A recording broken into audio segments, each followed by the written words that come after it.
Bonjour.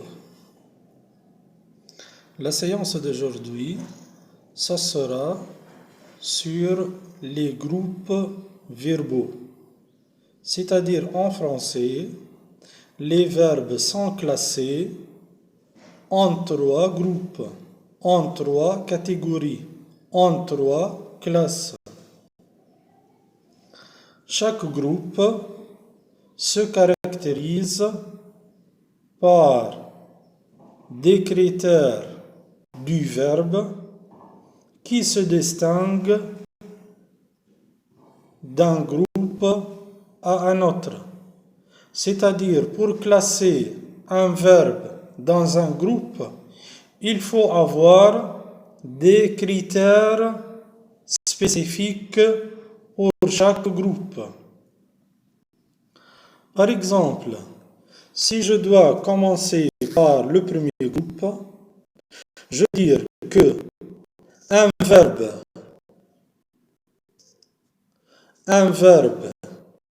appartient au premier groupe. Tout d'abord, ce verbe-là doit finir par ER,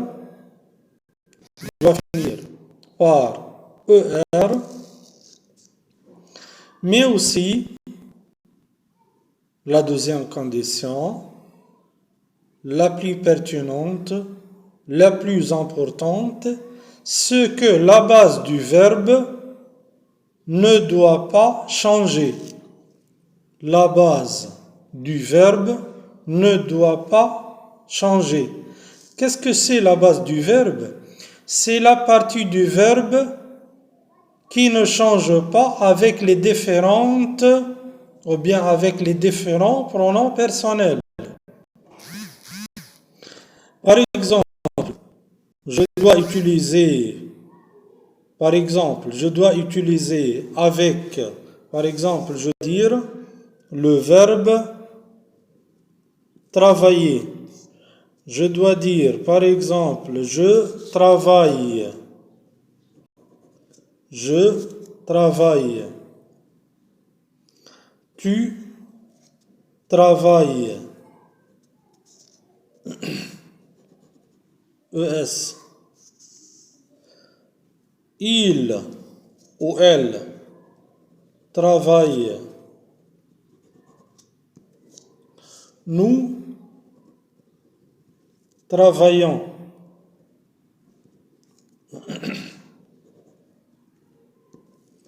Vous travaillez. EZ à la fin, bien sûr. Il ou elle de pluriel travaille. ENT à la fin. Donc, à la fin de chaque conjugaison, vous avez le E avec le pronom personnel je, ES avec le tu, E avec il ou elle du singulier, ONS avec le nous, EZ avec vous, ENT avec le il ou elle du pluriel. Donc, je reviens, la base, c'est quoi la base? C'est la partie du verbe, c'est cette première partie du verbe, travail. Le E, ça c'est la terminaison de la personne. ES, ça c'est la terminaison de la personne, tu. ONS, ça c'est la terminaison du verbe, la désinence du verbe, qui renvoie à la personne, c'est-à-dire au pronom personnel ici, nous. La suite du verbe, ça c'est la base. La première partie du verbe, ça c'est la base du verbe. Donc, comme vous voyez, les terminaisons ou bien les désinences changent selon les pronoms personnels. Mais ce qui ne change pas, ce qui reste toujours, c'est la base. Donc, la caractéristique primordiale, importante d'un verbe de premier groupe, c'est que la base ne change pas. Donc, pour dire qu'un verbe est un verbe de premier groupe, tout d'abord, il doit finir à l'infinitif par ER. La deuxième caractéristique, c'est que la base ne change pas. Nous allons prendre un exemple. Vous me dites par exemple que le verbe aller, que le verbe aller est un verbe qui finit par ER. Pourquoi on ne doit pas considérer le verbe aller comme un verbe de premier groupe? Tout simplement parce que lorsque vous conjuguez le verbe aller, je veux écrire, je vais, tu vas, il ou elle du singulier va, nous allons, vous allez, il ou elle du pluriel vont, ONT. Ce qui est remarquable ici est la condition ou bien la caractéristique pour lesquelles on ne doit pas considérer le verbe aller comme un verbe de premier groupe, c'est que la base du verbe change. Regardez bien, même les lettres changent. Avec je, avec tu, avec il, vous avez la lettre V. Et lorsque vous passez à la première personne du pluriel ou bien deuxième personne du pluriel, c'est-à-dire avec le nous et avec le vous, vous avez A, double L, et enfin, avec le il du pluriel ou bien elle du pluriel, vous avez la lettre V. C'est-à-dire que même les lettres, ce qu'on a appelé la base du verbe, changent avec les différents pronoms personnels, avec les différentes personnes. C'est pour cette raison que la caractéristique principale, la base ne doit pas changer, c'est-à-dire la base ne change pas, n'existe pas dans le verbe aller.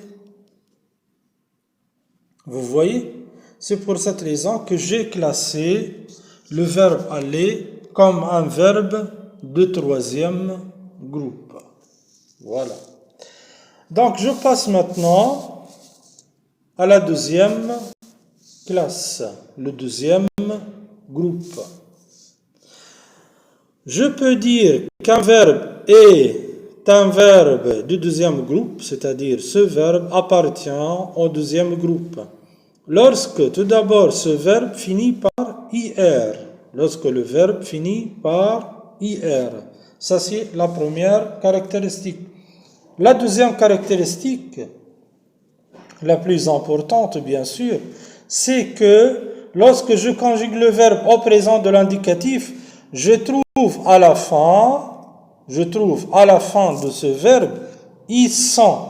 Ces lettres-là, I, double S, O, N, S. Par exemple, le verbe finir, je dois utiliser, ou bien je dois conjuguer le verbe au présent de l'indicatif avec nous, je dois écrire finissant. Nous finissons. Vous avez le issant. Nous finissons. Vous avez le issant. C'est pour cette raison que j'ai classé le verbe finir comme un verbe de deuxième groupe. Le verbe finir comme un verbe de deuxième groupe. Vous voyez? Par exemple, si vous prenez le verbe partir, le verbe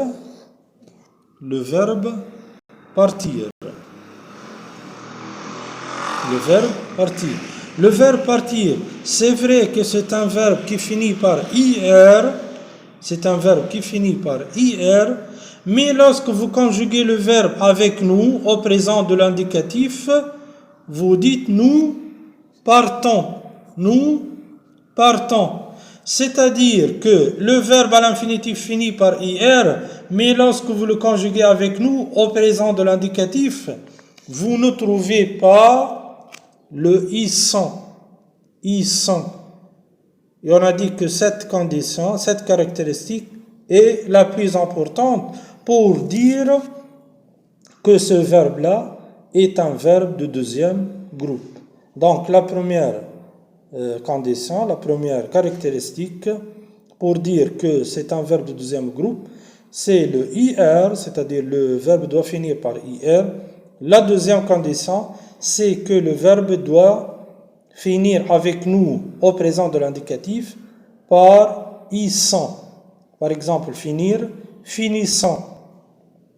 Applaudir, applaudissons. Choisir, choisissons. Ces verbes-là, ce sont des verbes de deuxième groupe.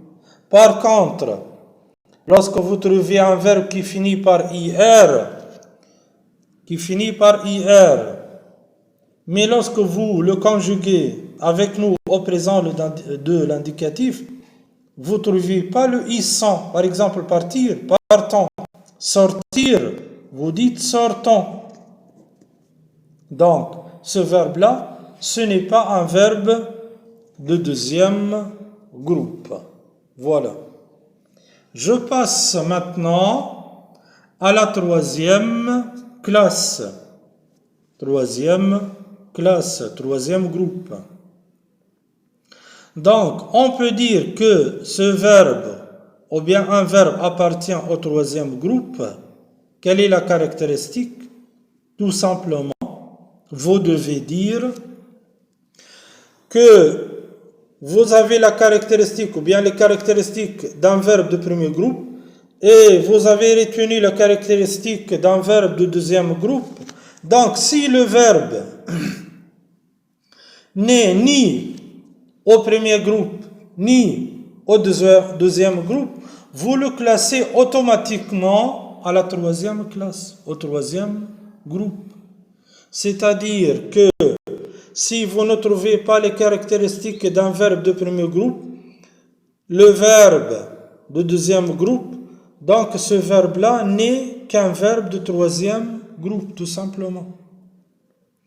Il y a des verbes de premier groupe, il y a des verbes de deuxième groupe. Le reste des verbes, ça ne pourrait être qu'un verbe de troisième groupe. Le reste des verbes, ce sont des verbes de troisième groupe. C'est-à-dire un verbe appartient au troisième groupe lorsqu'il n'y a pas les caractéristiques de premier groupe et la caractéristique de deuxième groupe. Voilà.